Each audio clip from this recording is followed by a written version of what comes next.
Oscar stood in front of the mirror, trying on his fancy suit, getting ready for the wedding. A broad smile, filled with self-satisfaction, appeared on his face as he looked at his own reflection. Today was an especially exciting day. If only it weren't for the unpleasant thought of his mother, Dolores, who worked as a cleaner, being present at the solemn ceremony, everything would be perfect. Glancing sideways at her, Oscar thought, "Goodness, what's wrong with her clothes? Doesn't she, like any woman, have any sense of style at all? Although she did buy me a decent suit." Imagining the guests who would come to the wedding and how the unkempt cleaner would look among them, Oscar just shrugged. "You look beautiful," said his mother. "I hope we understand each other, and you won't come to the wedding," Oscar immediately interrupted her. "I'm ashamed to go with you. You look like a bum. Believe me, I don't want you to embarrass me in front of the bride's parents with your shabby outfit." Dolores just pursed her lips in offense, leaving her son's remark unanswered. Sadness and pain reflected in her eyes. But she decided to maintain her dignity and not engage in an argument with Oscar on the eve of such an important day. Instead, she silently stepped aside to hide her emotions and allow her son to enjoy his happiness before the wedding. "I've spent so much effort, time, finding the perfect suit for him, and he still doesn't appreciate my care," Dolores whispered. "What am I doing wrong?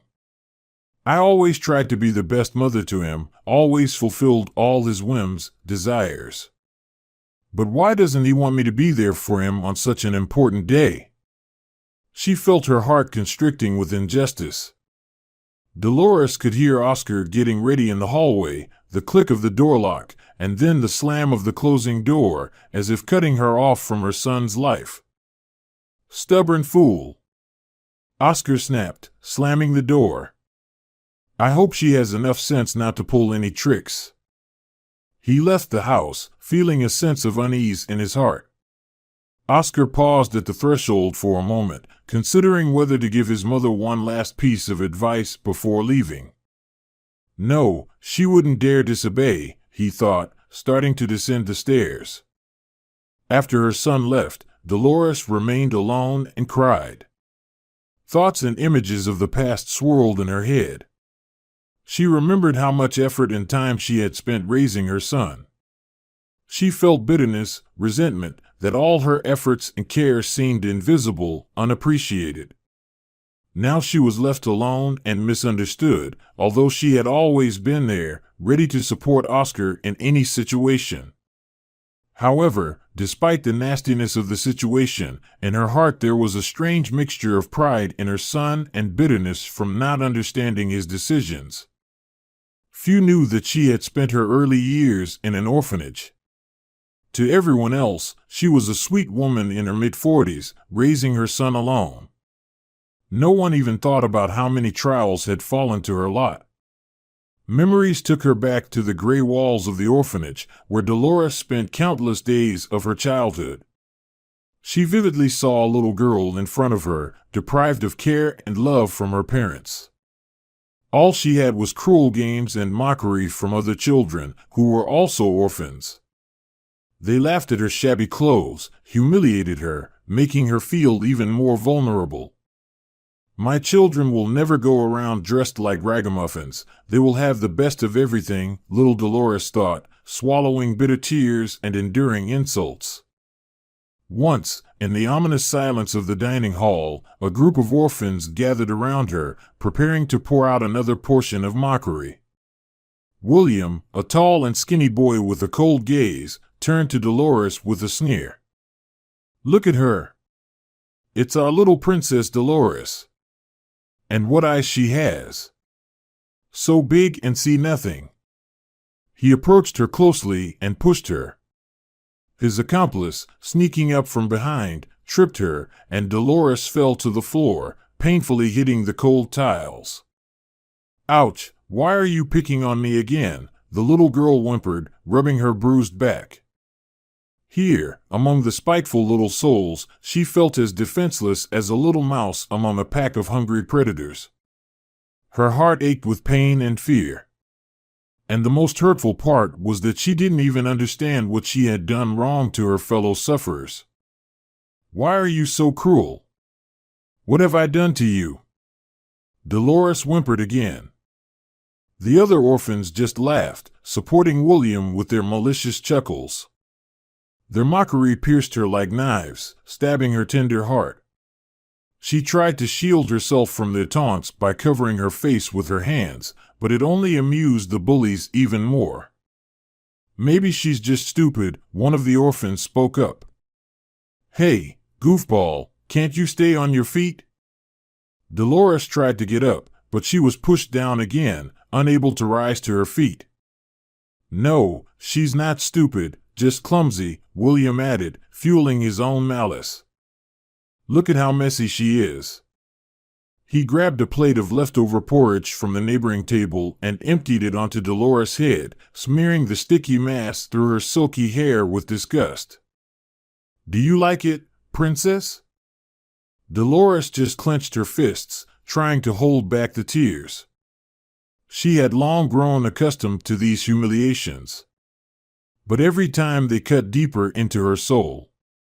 She felt lonely, helpless, unable to defend herself against the cruelty of the world around her, and barely holding back from bursting into tears in front of the cruel kids. At that moment, Lucy, who was sitting nearby, turned her head towards them, suddenly deciding to join in. "Oh, is that a new hairstyle for you?" she jeered. Great, just need to fix the length a bit." Lucy got up from the table, holding a bread knife in her hands. "Please, no, don't," Dolores whispered, feeling the slippery porridge starting to drip down her collar. "Why not?" Lucy almost cooed in response. "I hate your curls so much."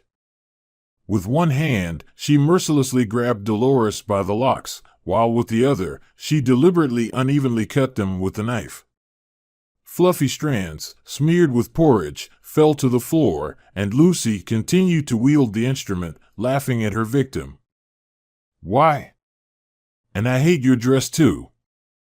After finishing with the hair, Lucy started to cut the fabric of Dolores' dress with the blade of the knife and make holes in it. Threads snapped. The blade occasionally painfully grazed the skin, leaving a few scratches behind. Only after completely ruining the clothing did Lucy calm down, push Dolores away, and return to her table. Dolores stood before them, clenching her fists and trying to swallow the lump in her throat. She was silent, but pain and determination reflected in her eyes. It was difficult for her to accept that she was different even from other orphans in the orphanage, who knew how to take care of themselves and were not as weak as she was. After being released from the children's home, Dolores firmly resolved to start a new life, to find a normal job. But the stigma of being an orphan didn't disappear, continuing to poison her existence. Another memory surfaced from the depths of her mind. Dolores stood before the owner of a coffee shop where she was trying to get a job. She looked at the man anxiously. There was hope in her eyes, but Luis, a stern-looking entrepreneur, frowned skeptically and scrutinized the girl. "So, let's see, Dolores, are you from the children's home? And why should I hire someone like you? You're almost like a convict. I promise, there won't be any problems with me. Give me a chance, please," she said quietly. "Any experience? Worked in a diner before? Why are you blinking your eyes like that?" Luis barked irritably. "I understand what you're afraid of, but I won't cause any problems." "I want to prove myself," Dolores replied. "Oh, of course, you want to prove yourself. Orphans always strive for that," Luis sneered contemptuously. "This isn't a daycare.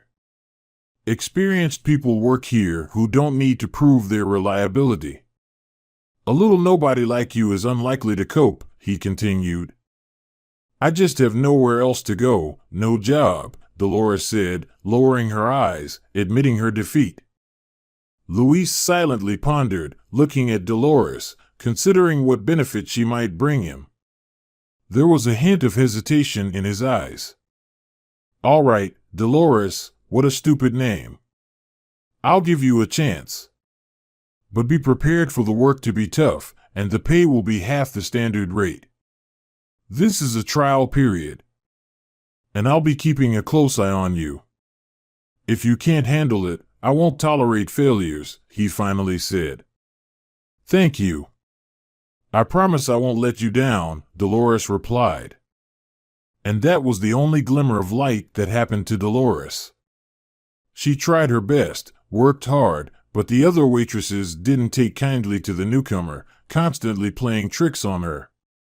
One day, Dolores was at the counter, busy preparing orders, when the other waitresses, Maria and Kate, discreetly approached her.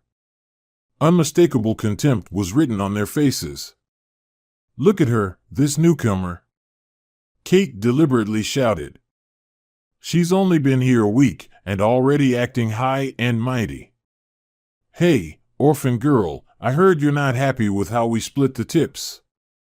Maria taunted. I just asked why everyone gets an equal share, but I don't even get what I earned myself. Dolores replied quietly. She felt the sting of hurt rising in her throat. The experienced waitresses didn't want to accept her as an equal and constantly mocked her orphaned past. It was unfair. The mockery burned her soul with strong resentment, but Dolores couldn't do anything about it again. I'm just trying to work hard, she started. Oh, listen, she's just trying. Maybe you should go back to your orphanage and play with your toys there instead of getting in our way? Kate hissed. Yeah, otherwise, you might ruin the whole atmosphere here with your uselessness, Maria chimed in. Dolores tried to swallow the lump in her throat and, despite the humiliation, decided not to stoop to their level. I'm not to blame for being left without parents in childhood. It doesn't make me a bad person, Dolores sobbed. I'll stay here, whether you like it or not. I have no other options. Maria and Kate exchanged a disdainful glance, but then Maria leaned closer to Dolores and whispered, Let's see how long you last. We have our ways of getting rid of unwanted people. Dolores felt more rejected than ever. It was as if she had returned to the orphanage, small, weak, trembling at the slightest sound. She wanted to hide in a dark corner so Maria and Kate would forget about her existence for at least a day. Days, weeks, months passed like this. One day, in the midst of a busy workday, Dolores accidentally spilled tea on a customer's shirt. She looked at the guest, who was sitting at a table, frightened, and immediately realized that she needed to apologize for what happened. Oh my goodness, I'm so sorry. Please forgive me, it was an accident. Let me clean it, Dolores said anxiously, pulling out a napkin from her pocket. Don't worry, it's just a small mishap. The shirt will dry soon, I won't be offended, the man said, smiling without a trace of irritation on his face. Dolores was pleasantly surprised by his calm reaction and felt some relief. Thank you for understanding. I really didn't mean to. Let me offer compensation for the inconvenience and ruined clothes, she said, preparing to take out her wallet. Really, that's not necessary. I understand that these things happen sometimes. I see you're trying to please the customers, working hard. Just be careful next time, the visitor said with a smile. Dolores felt deep gratitude towards this man for his kindness and understanding. Thank you, she replied sincerely. But maybe you'll join me as a small apology? You clearly need a break, he suggested. Dolores looked at her boss, who happened to be passing by, and he just nodded, allowing her to take a lunch break. Sit down, I'll treat you, the man said. Oh no, you really shouldn't, Dolores protested. I insist. Dolores awkwardly sat down at the table and felt her cheeks flush. Thomas, as he introduced himself, evoked sympathy in her. He was pleasant, polite, well-dressed, and didn't repel with boorish behavior like some rowdy guests. A true gentleman. Thank you, Dolores repeated, feeling embarrassed. Their conversation continued, and they discovered they had common interests. Thomas invited Dolores for a cup of coffee after her work shift, and she agreed, feeling a flutter of excitement in her stomach. Wow! Finally! Dolores impatiently exhaled. The shift dragged on painfully long, but finally, she left the cafe. Twilight had already enveloped the city, and Dolores felt excitement before the upcoming meeting. She really liked Thomas, and she involuntarily began to imagine what pleasant moments might await them in the future. I hope he didn't leave, Dolores thought, walking along the sidewalk. What if I rushed? What if he didn't like me at all? Uncertainty began to wrap around Dolores' soul like a sticky web, but as soon as she took a couple of steps, Thomas blocked her path. Seeing him, her heart beat faster, and her face gently blushed. Hello, Dolores, he greeted her with a smile. I've been waiting for you. Our conversation today was something special for me, and I would really like to continue it. Dolores smiled back, feeling a little embarrassed. Thank you, you're very kind. I also enjoyed spending time with you. Thomas didn't hide his admiration. You're very sweet. Your smile seems to make my heart beat faster. And under the light of these stars, you look simply magical. Thank you, Thomas. You make me feel shy, but I have to admit that your words are very pleasant. I'm very happy to meet you, Dolores awkwardly replied. In Thomas's hands was a bouquet of roses, which he carefully handed to her. When Dolores saw the flowers, she felt even happier, as no one had ever given her bouquets before. They slowly walked along the sidewalk, strolling in the evening darkness. You didn't have to spend money on flowers, they're probably expensive, Dolores said quietly. Oh, don't worry, it's nothing. My family is quite well off, Thomas casually remarked. And I'm used to giving gifts to those I appreciate. I hope these roses will at least partly show you how much I like you. By the way, since I've started talking about my family, maybe you could tell me about yours? Dolores just sighed sadly, not wanting to involve her new acquaintance in her orphaned past. She hesitated, then changed the subject, not wanting to return to her family's circumstances. Thank you, Thomas. The flowers are simply beautiful, and you're very attentive. Better tell me, what do you like to do in your free time? Well, I generally enjoy. Their conversation continued, and they forgot about worldly problems, immersing themselves in pleasant conversation. Dolores couldn't believe that such a wonderful person had paid attention to her and hoped that their acquaintance would continue. Thomas told her about his dreams and plans for the future. I'm currently in my final year of university, studying to become an economist, he said proudly. I want to develop in this field and, of course, provide for my family's future. Inspired by his words, Dolores opened up and shared her dreams of also wanting a large family. They spent a wonderful evening together, enjoying each other's company. Thomas escorted her home, and when it was time to part, they found themselves under the glow of the streetlights. Thank you for such a wonderful evening, Dolores whispered, looking at Thomas. You made it special. Thomas smiled and took her hand in his. I'm grateful to you for coming into my life, Dolores. And I hope our dreams come true. She felt her heart beat faster. I hope so too, Thomas, she replied, looking into his eyes. You're a special person. They both smiled, standing under the glow of the streetlights, surrounded by the soft flicker of the moon. Words were unnecessary. At this moment, the souls of the young people communicated in a higher language of mutual feelings and sympathy. Their gazes and touches spoke much more than any words could contain. In this magical moment, Thomas and Dolores understood that something special had emerged between them. Carefully, Thomas leaned in and kissed Dolores on the lips. Tenderly and passionately. Dolores responded, feeling that this kiss was the beginning of a new chapter in their story. "Until we meet again," Thomas whispered, embracing her. "Until then," Dolores replied, smiling happily.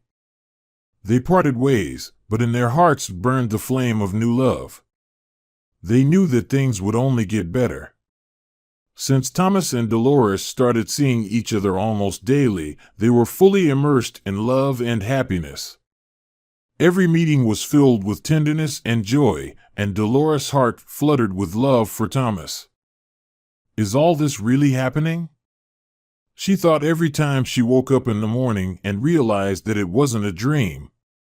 Every touch of Thomas, every word of his, brought Dolores indescribable happiness. She felt like she had found her other half. One day, as they walked hand in hand through the park, Thomas suddenly stopped to look her in the eyes. "Dolores, I want to tell you something very important," he began, his voice unusually trembling.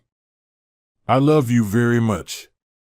You've become the most precious person to me, and I can't imagine my life without you.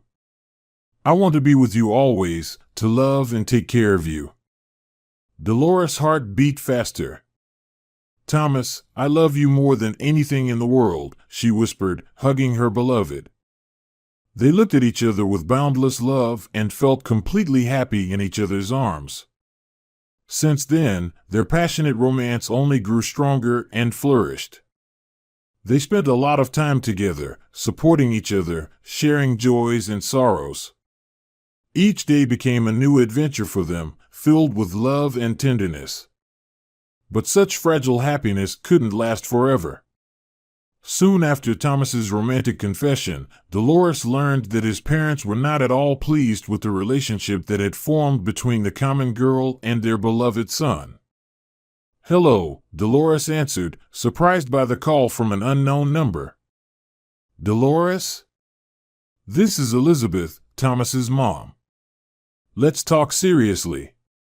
I understand that you're dating Thomas, but I need you to understand. You're not suitable for him as a partner. There are plenty of girls like you. You're just a poor orphan, and we can't allow our son to have such a connection. Hello, Elizabeth. I understand your concern, but I'm not after your money. My love for him is genuine. I'm ready to support him under any circumstances," Dolores said, stunned. "Maybe we should get to know each other better, and you'll get to know me as a person. Don't try to charm me, girl. You can talk about love, but in reality, you're just trying to gain access to our wealth. Our son deserves better, and a beggar like you, who can't offer him anything in return, doesn't fit my child," came the resolute reply. "I understand that you have doubts, but I don't need your money. I love Thomas simply for his qualities, kindness, and care. We are happy together. And I will never allow money to become a barrier to our love." Dolores refused to give up. But Thomas's mother was relentless. Her call left an indelible wound on Dolores' heart. No wonder. She wasn't even given a chance to tell about herself, immediately stigmatized with the shameful desire to join someone else's wealth. "It doesn't matter, we'll manage," Dolores said, shaking herself. "The main thing is that Thomas loves me, and I love him. Together we'll make it." But her beloved's parents were not appeased. Soon after Elvira's call, his father, Victor, came to Dolores' workplace. "All right, girl, let's discuss our affairs," he started bluntly, grabbing Dolores by the arm and dragging her from the coffee shop into the back room. "I heard you're still dating my son, despite our clear disapproval. I want to warn you that if you don't back off, you'll have very serious problems. Victor, I understand that you don't approve of our relationship, but I'm an honest and decent girl. I have never been and will never be a beggar. I work, strive for independence, Dolores said, breaking free from the man's grip. Don't mix your illusions with reality. You're nobody and nothing, a beggar trying to dig into our money. Offended and confused, Dolores tried to defend her feelings, but Thomas's father continued to insult her with his words. She understood that she needed to fight for her love, to prove that she was worthy of being with Thomas, regardless of his status and financial situation. But no one was going to play fair with her. Thomas's father realized that negotiations with Dolores had reached a deadlock and decided to act radically. After some time, he returned to the coffee shop, but this time he went straight to the owner's office. Listen, Luis, I have a very interesting proposal for you. I'm willing to pay if you help me get rid of a certain girl. Her name is Dolores. She works for you in the coffee shop. I need you to fire her and make her disappear from my son's life, Victor said in a businesslike tone. What exactly do you need? Luis asked, puzzled. He didn't want to get involved in someone else's conflict, but he understood that by standing up for Dolores, he would simply doom his small business to certain failure. Arguing with people like Victor was not only foolish, but also dangerous, as their current conversation confirmed. I want you to come up with, for example, some shortage in the cash register or something like that. Find a way to accuse her of theft and fire her for it. I'm ready to generously reward you for your help. You know, this could be quite dangerous, not to mention illegal, Victor. I'm not sure. Luis attempted one last try. Don't worry about legality. I'll make sure everything looks like an accident. Just think about what you'll get in return. It will be beneficial for both of us. Think about safety. You don't want to get into trouble because of this girl, do you? Luis shuddered, easily understanding the hint hidden in Victor's words. All right, I'll think about it. But I wouldn't want trouble or unnecessary attention drawn to my business, Luis concluded. Dolores was still unaware of the threat hanging over her head, but she had no chance against Thomas's parents anyway. Soon after Victor's conversation with Luis, the police showed up at the coffee shop. Dolores, one of them asked, entering the dining hall. Yes, it's me. What's going on? Dolores replied fearfully. You are being charged with embezzlement from the cash register of this coffee shop. We have enough evidence to file a case against you. How? I would never do such a thing. I'm honest, decent, Dolores protested vehemently.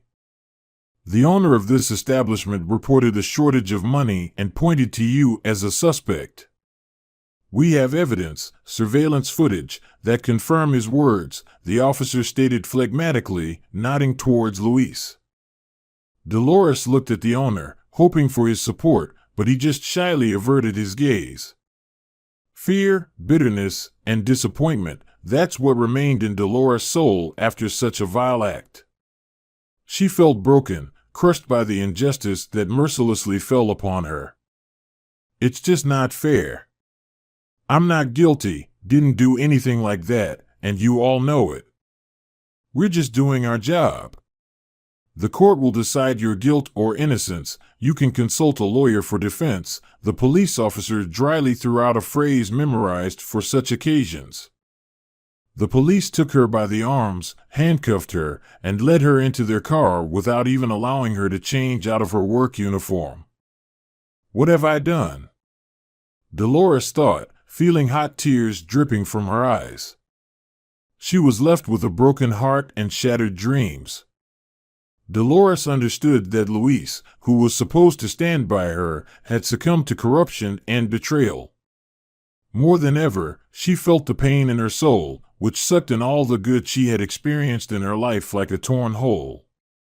Dolores, "You claim you're innocent of stealing money?" the investigator said during another interrogation.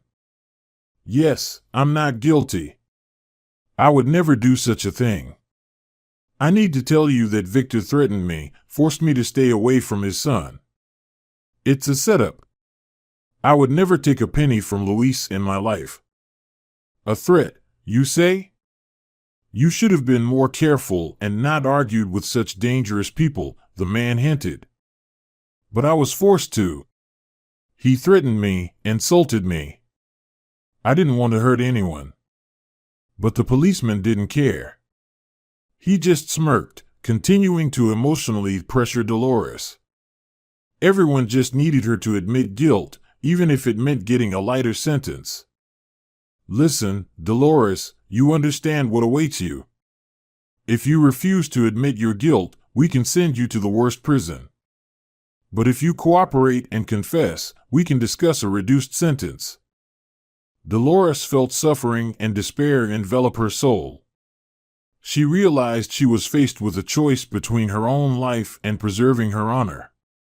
What to do? "I'm innocent. But if I don't confess, I'll face a harsher punishment. I'll suffer so much. How can this be happening to me? Why isn't there any justice?" Dolores thought with despair, looking into the cold eyes of the investigator. The investigation proceeded rapidly. Within a few weeks, Dolores found herself in the most humane court in the world. Based on the evidence presented and the confession of guilt, the court finds Dolores guilty of embezzlement from the cash register. She will be sentenced to 3 years of imprisonment, the judge announced impassively. Inside the courtroom, she felt her heart tearing apart. After the damning verdict, Dolores keenly realized that there was indeed no justice in life, that she had become a victim of a ruthless machine of corruption and betrayal. And worst of all, Thomas's parents had sent him abroad, not even allowing him to attempt to defend his beloved. This just can't be happening. Dolores shook her head in despair, refusing to believe what was unfolding. The trial ended, leaving her alone with her anguish and broken heart. Dolores understood that she would be forced to admit guilt for her own survival, even though deep down she knew it wasn't fair. Sitting in her cell, the girl remembered Thomas's words of love, her beloved, whom she hadn't seen in a long time. She remembered how they dreamed of starting a family, of always being together. Her thoughts were filled with bitter aftertaste and suffering. "How I miss you, Thomas." One day, while in the prison infirmary, Dolores suddenly realized she was pregnant. A farewell gift from Thomas, the fruit of their only night of love they had managed to enjoy before parting. This news brought her mixed feelings of joy and anxiety. She understood that she would be giving birth in this bleak environment. Soon, the time for labor came. A night that Dolores would never be able to forget, no matter how hard she tried. She experienced excruciating pain, fear, thinking that she could die at any moment. She gripped the bed rail tightly and prayed for everything to end safely. "Please, help me, I'm scared," Dolores whispered. "Quit whining over here," the nurse cut her off roughly. "We're doing our job, in the middle of the night because of you, so deal with it." Dolores internally recoiled from the rough treatment, but she remained silent, focusing on her labor and on her little son, whom she hadn't seen yet. "I'm going to be a mother. I'm glad they'll let me keep him and care for him. I'll do everything I can to make him happy, even here in this bleak place," she thought, trying to survive against all odds. In the end, everything turned out fine, but the baby was sent to a foster home. Dolores was deeply worried and missed him terribly, but there was nothing she could do. After a year and a half, she finally regained her freedom. Her sentence was reduced due to early release as a young mother, and she took her son back. However, sudden freedom hardly eased their lives with Oscar. Needless to say, It was quite challenging for a single woman with a child in her arms and the stigma of having been in prison to find a job. But Dolores kept herself motivated. It will work out somehow. And once again, she walked into an office for an interview. She smiled, tried to look confident, but deep down, she felt anxious and worried. Today marked her 6th interview. In the 5 previous ones, she had been quickly rejected. "May I?" Dolores said, knocking softly on the door. The HR manager glanced away from the documents and gave Dolores a contemptuous look, curling her lips. "Something's wrong?" Dolores sensed trouble. "I received a letter regarding your past." The woman shook her head. "See, the thing is, what are you even doing here? Showing up with that kind of record? We don't have a job for trash like you," the HR manager sneered. "I'm not guilty. I served my time and want to start a new life. I'm ready to work hard and be useful," Dolores tried to explain. "I don't care what you say. Why do we need a former inmate here? We don't need that kind of usefulness. Get out," the woman spat out contemptuously. With disappointment and bitterness, Dolores realized that she had no other choice but to accept the job offer as a cleaner for pennies. Determination, willpower, and stubbornness were the only things that kept her from giving up. And her little son. She was ready to fight, to prove that she deserved a better life for herself and her little one. As time passed, her son grew up, but it hardly made life easier for the young mother. It only worsened the already difficult situation. One day, Dolores, tired and exhausted, returned home after a long day of work. She opened the door wearily, hoping for just a brief moment of rest. Suddenly, Oscar walked into her room, nervously waved his hand, and began to rudely demand, "Mom, I want a new phone. All my friends have already upgraded theirs, and I'm stuck with an old one. You need to buy me a new one." "Oscar, I understand that you want to have a new phone, but we don't have much money right now. I work multiple jobs just to provide the essentials. Please, wait a little longer," Dolores explained with a sigh. "So what? Why do you work so much if you can't afford what I want? Maybe you're just not trying hard enough? Other parents bought new things for their kids, while all you do is complain about not having enough money," Oscar said disdainfully. Hearing these words, Dolores felt her heart ache. She understood. All her efforts, all her sacrifices had amounted to nothing. And it seemed she would never receive gratitude from her only close relative. "Oscar, I work so hard so we won't go hungry, so I can provide for you. But think about it, money doesn't grow on trees, and I can't buy everything," she said, choking back tears. Her son didn't even consider how much effort she put in to support them both. Oscar always callously spent her hard-earned money on his own needs. One day, he came home from the street with a brightly green backpack that he had just bought.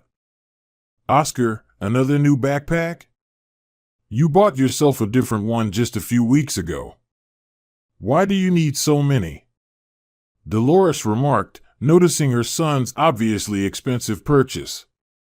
"Mom, you just don't get it. I have my standards, and I want to look as good as everyone else. You have to stay on trend to not look outdated," he arrogantly stated. "Oscar, you know that I work very hard and I'm always ready to support you. But buying new things every month is just wasteful." Oscar always brushed off his mother's words, and as he grew older, he didn't stop being a selfish spender. Once, he came home with a new watch, and when Dolores remarked on its expensiveness, he exploded into a truly humiliating tirade. "Mom, these are not just trinkets. I want to be better than you. I have a girlfriend from a wealthy family, and she deserves to have a handsome man by her side. We're getting married soon, and I'll be ashamed to see you at the ceremony if you look the way you usually do."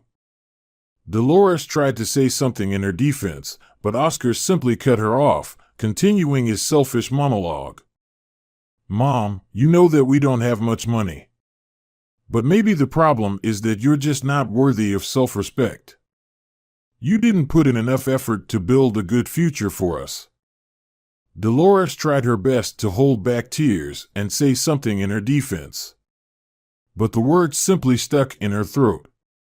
She realized that all her teachings and attempts to teach her son to appreciate what he had were in vain. The heavy memories receded like the ebbing tide. Dolores wiped away her tears, returning to the present moment. Only a bitter taste of unfair treatment lingered in her soul, and her heart ached with the fragments of shattered dreams. "How could this be, son? Am I really not worthy of seeing your wedding?" she said sadly. "No, life has taken too much from me to continue sitting quietly," he replied resolutely. She stood up decisively and left the room. Half an hour later, Dolores found herself in a fashionable clothing store, trying on an evening dress. "Oh, this beauty," a passing man exclaimed. He had no reason to flatter Dolores, the stranger just wanted to give an honest compliment. Dolores smiled slightly in gratitude. She took the dress and firmly decided to buy it, knowing that it would help her feel special at her son's wedding.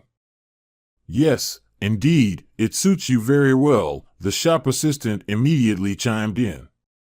"And please wrap up those shoes and that purse over there," she instructed. And half an hour later, Dolores found herself at an expensive beauty salon. "You look beautiful. Your facial features are so graceful, and your hair shines so beautifully." "Yes, we will make you a beauty," the specialist said, working on her hair. "Thank you." Dolores listened with gratitude, but sadness still lingered in her eyes. Internally, she felt a desire to be beautiful, well-groomed, like modern women, and she was upset that life had passed her by, depriving her of such an opportunity. "It's so unfair." Finally, Dolores left the salon, feeling much better and more confident. She had new fashionable clothes, a hairstyle, and makeup that perfectly accentuated her natural beauty. The accommodating hostess graciously opened the door for Dolores. The guests gathered at the wedding glanced over, examining the newcomer. Whispers could be heard among them. Someone even stood on tiptoe to get a better look at the woman amidst the crowd of wealthy guests. Dolores took a deep breath and walked into the hall with a regal stride. "Look who's here." "She's so beautiful," whispered one person. "Yes, but I've never seen her here before." "Maybe she's the groom's relative," echoed another. "I don't know, but she looks stunning." "Nothing like the other guests," said the woman next to the flower stand. At the same time, Oscar noticed his mother and stormed towards her in anger, whispering curses. "Why did you come here, you bum? I told you clearly that you're not invited." Dolores looked at her son with sadness in her eyes, but didn't react to his insult. She walked on. Climbing a small elevation built for toasts, she took the microphone, took a deep breath, preparing to congratulate the newlyweds, to give them her toast. "Dear Oscar and Nina, I want to wish you all the best on this special day. May your love be strong, and happiness accompany you every day of your life together. I am proud of the people you have become, and I wanted to be part of this happy moment." Dolores couldn't hold back the tears that welled up in her eyes as she finished her toast. Fortunately, not all the guests treated her with the coldness and hostility her own son displayed. There were applause, and one of the men even started to make his way closer to the stage. A stranger around 45 or 50, apparently invited by the bride's parents. He approached closely, looked at Dolores, and suddenly said, "Excuse me, I can't miss the chance to invite such a dazzling beauty to dance. May I?" Dolores looked at him in amazement. "Excuse me, are you sure you're not mistaken? It seems we're not acquainted." "No, I'm not mistaken. I think I've been waiting for you all my life." Dolores looked at him in amazement, and then understanding dawned in her eyes. She realized this was her long-lost love, Thomas, from many years ago. Nostalgia and joy resonated in her heart. "Thomas, is it really you?" Thomas approached closer, their eyes met. In that moment, Dolores felt her heart flutter with happiness. Inside her, emotions swirled. Joy at the reunion, painful longing for the lost years, and hope for a happy future. "I'm so glad to see you." "I'm glad to finally see you too, Dolores. I never stopped thinking about you all these years." They continued to gaze at each other, and it seemed that at that moment their inner feelings ignited with renewed vigor, sweeping everything around them with the fire of true love. "How many years? God, how I've waited for you." Dolores experienced a whole range of feelings of happiness, passion, and tenderness, while her heart beat faster and faster. "Will you allow me to invite you to dance?" Thomas repeated his question. "Of course." He extended his hand. Dolores took hold of his palm and descended from the elevation. They began to dance, surrounded by light and music. "How have you been?" Dolores asked timidly. "Not bad. Started a company, made a fortune. I'm an independent millionaire now." They continued to dance, surrounded by the admiring gazes of the guests. Everyone watched the couple spellbound, undoubtedly giving them their place on the dance floor. Thomas and Dolores continued to waltz, gracefully swirling around the room. All the guests were stunned and enchanted by this unusual pair. "They look so perfect together," a gentleman in an elegant suit remarked. "Yes, it's like magic, as if they were made for each other," nodded a lady fanning herself with a graceful fan. Dolores felt her heart flutter with happiness and admiration.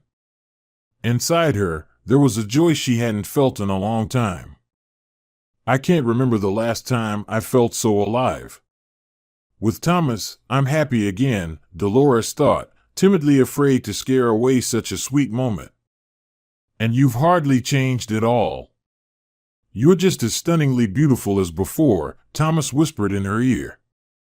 At that moment, Oscar stood aside, ashamed and realizing his mistakes. Suddenly, he understood that all this time he had treated his mother with disdain and indifference. At some point, he couldn't bear it and ran straight across the dance floor to Dolores, who was whirling in the waltz. "Mom, I regret my behavior so much. Please forgive me. I understand that you deserve so much more," Oscar said with tears in his eyes. Dolores stopped, slightly moved away from Thomas, feeling mixed emotions. Relief that her son finally realized his mistakes, and joy that they could now start a new chapter in their relationship. "Oscar, I forgive you. It's been a long time coming, but I'm glad you've realized your mistakes," she said with relief. For the first time in many years, she felt truly free. As if the wounds she had received over all these years had finally begun to heal in her soul. "Dolores, I don't want to let you go anymore. My parents separated us, but it won't happen again. You're my greatest treasure, and I want to spend the rest of my days with you. To fill your life with love and happiness every second." "Let me be your husband," Thomas said.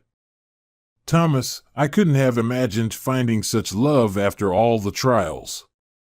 I'm happy, and I accept your proposal. Yes, I want to be your wife."